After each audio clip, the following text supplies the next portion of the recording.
J'ai appris la musique en écoutant des disques, en essayant de reproduire ce que j'entendais, et puis surtout en travaillant avec des gens, quoi. En apprenant de tous les gens que j'ai pu côtoyer, avec qui j'ai eu la chance de travailler. Oui, James McGo et Daniel Zander, on s'est rencontrés quand on avait...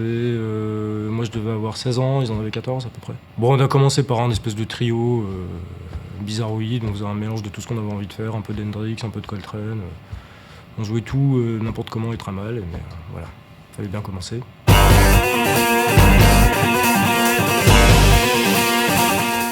Je suis autodidacte, enfin dans le sens où je suis pas allé dans une école pour étudier, apprendre la musique. J'aime beaucoup toute la musique où il y a de la batterie. Le rock, le jazz, la pop, voilà. C'est les premières choses que j'ai écoutées, c'est toutes ces musiques-là, parce qu'il y avait justement ce son qui est composé de fûts, de brillance de cymbales, et tout ça, ça donne une couleur à la musique qui est très particulière et que j'aime beaucoup. Et c'est vrai qu'en étant bassiste, on a déjà une position géographique sur scène, en général, on est à côté de la drum, donc ça permet d'être en prise directe avec le son de la batterie, et moi j'adore ça, quoi. J'entends la batterie aussi bien que le batteur, moi où je suis. Alors que le mec qui est devant, qui chante par exemple, ou qui est sur le côté avec un clavier ou quoi, il a pas la même. Il est obligé d'avoir un peu de batterie dans son retour. Moi j'en ai pas besoin, quoi, donc c'est cool, je me régale.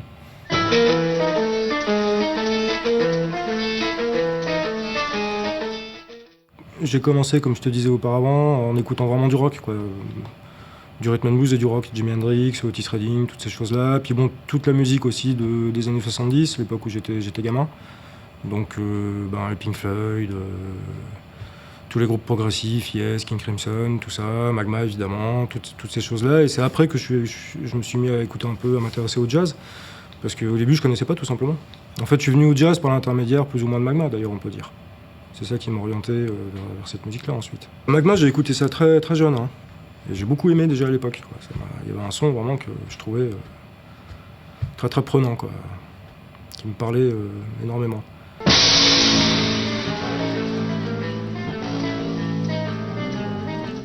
Oui, donc Yannick, en fait, qui a vraiment beaucoup compté pour moi.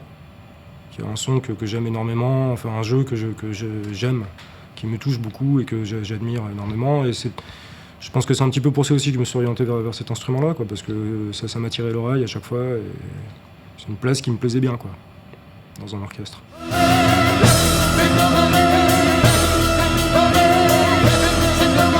Moi, j'ai toujours beaucoup aimé la musique de Magma. J'ai eu la chance de rencontrer Christian Vander parce il y avait des personnes qu'on connaissait de façon commune. Donc, on s'est rencontrés avant que je fasse partie de Magma. En fait, on se connaissait déjà. Et à la reformation de Magma en 96, quand il m'a proposé de rentrer dans le groupe, évidemment, j'ai accepté. Ça me paraissait fou d'ailleurs de me proposer à moi, qui n'avais aucune expérience, un truc pareil. Mais bon, oui, j'ai très envie de faire ça. Ouais. Mais toujours aujourd'hui d'ailleurs.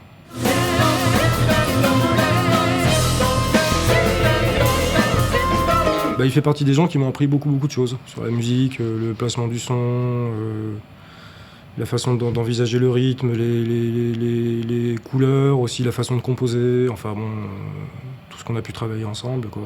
Au fil des années, que ce soit des morceaux qui avaient déjà existé, qu'on a revisités, ou des pièces qu'on a montées ensemble, qui venaient donc a priori de nulle part, qu'on n'avait jamais entendues avant, quoi. Je pense à Chaque Danse ou des morceaux comme ça qu'on a montés ensemble, ou Felicitétos. Et c'est passionnant, quoi. C'est juste passionnant de travailler avec quelqu'un comme ça. Parce qu'il a toutes les facettes. C'est un compositeur extraordinaire, c'est un batteur extraordinaire aussi, avec qui j'aime beaucoup travailler, et sans qu'il y ait d'habitude, sans qu'il y ait de routine, d'être vraiment à 100% sur ce qui se passe à chaque instant, quoi.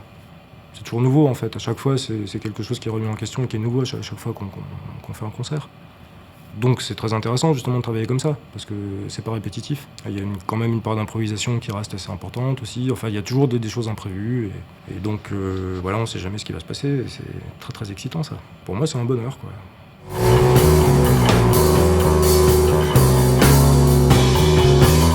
Il y a peut-être un côté, imagination, rêve, choses comme ça, un peu, ouais. Et inventer des mondes qui n'existent pas, où il se passe des choses incroyables. Ou alors où il se passe des choses banales, mais dans des mondes bizarres.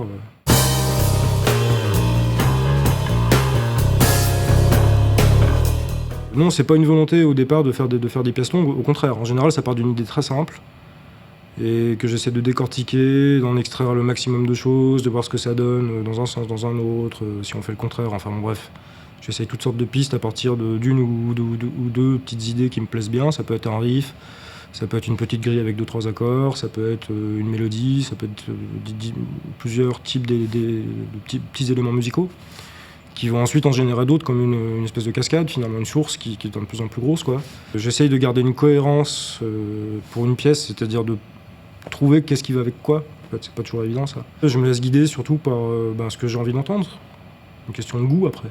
Donc en fait, en se baignant un peu dedans, en sifflant des choses, juste en se mettant un petit peu à l'intérieur, on arrive des fois à avoir une idée nouvelle qui va ensuite embrayer sur une partie qui n'existait pas, puis ça va se développer comme ça. Mais c'est assez empirique comme façon de travailler. J'ai pas de méthode, j'ai pas des modèles de composition comme il peut peut-être comme ça peut arriver pour certains types de musique où il y a vraiment des méthodes. Bon, moi c'est pas le cas, c'est complètement libre et empirique, quoi.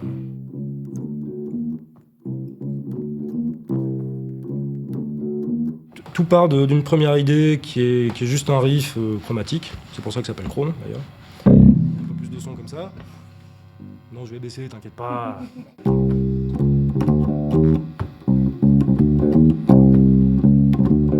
Voilà. Et puis par-dessus ce truc-là, j'avais juste entendu une petite moulinette, comme j'appelle ça, qui faisait ça.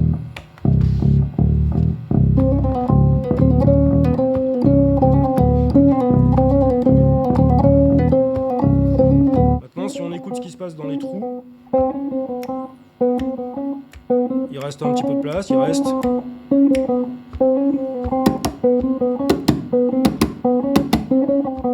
Voilà, donc je me suis servi de cette deuxième phrase rythmique en mettant des notes dessus pour obtenir une autre rythmique qui fait ça.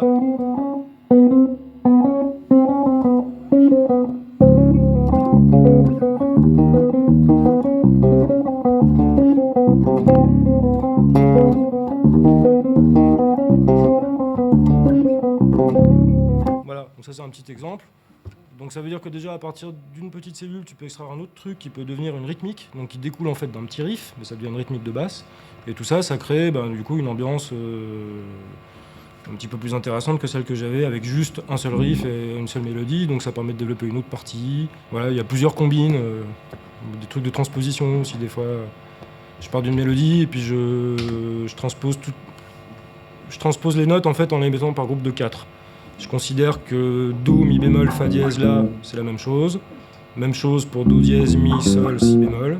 Même chose pour Ré, Fa, La bémol, Si. Donc ça veut dire que dans une mélodie, je peux remplacer n'importe quelle note par n'importe quelle autre de ces groupes de 4. Et ça permet à partir des fois de mélodies très, très simples d'obtenir des trucs un peu plus compliqués. C'est comme ça que j'avais élaboré la fin de Brutus, là, qui fait comme ça.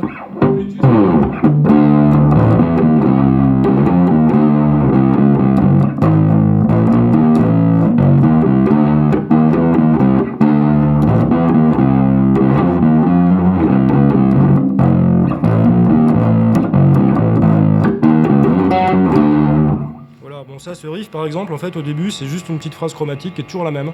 Sauf que là, après, il y en a 8 différentes. C'est élaboré sur ce principe-là. Voilà. En fait, on cherche, avec des fois certaines clés qu'on essaye, voir si ça ouvre une porte ou pas.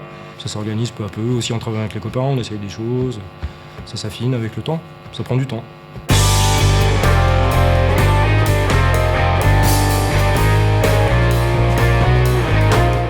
Oui, on a commencé ça en 97.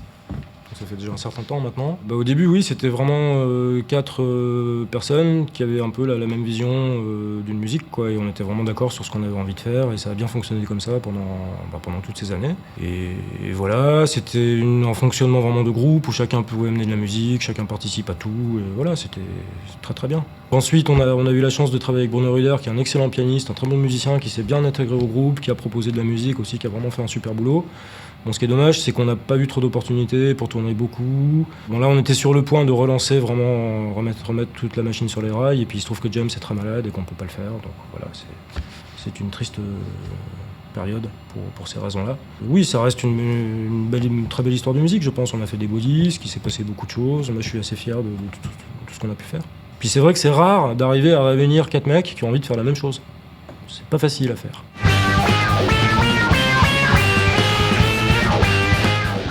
Pour moi, c'est un bonheur retrouvé de recommencer un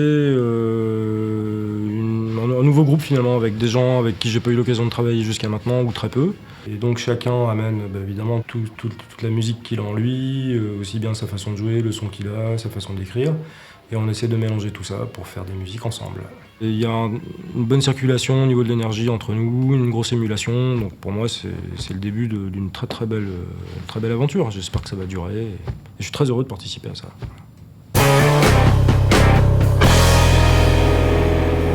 Le Triton, ça représente maintenant une bonne partie de ma vie parce que ça fait très longtemps, depuis fin 97. Donc en fait à la période où on montait One Shot d'ailleurs. Où j'ai eu la chance de rencontrer Jean-Pierre et Jacques Vivante, qui étaient en train de transformer ce lieu, qui était une imprimerie à l'époque, en salle de concert. Donc je les ai rencontrés quand ils étaient avec les sacs de plâtre à côté, en train de faire le club, de poser les carrelages, d'installer le bar, la scène et tout. Et puis après, ça a pu ouvrir, il y a eu beaucoup de concerts, maintenant il y a 2 salles, il se passe de plus en plus de choses ici, c'est en ébullition permanente et moi ça m'a permis justement de faire beaucoup de concerts, de faire des disques, de faire des tas de choses dans des super conditions, avec des super gens. Et je me suis éclaté et merci à tous. Voilà. Le Triton, ça représente quand même pour moi une bonne partie de ma vie en fait.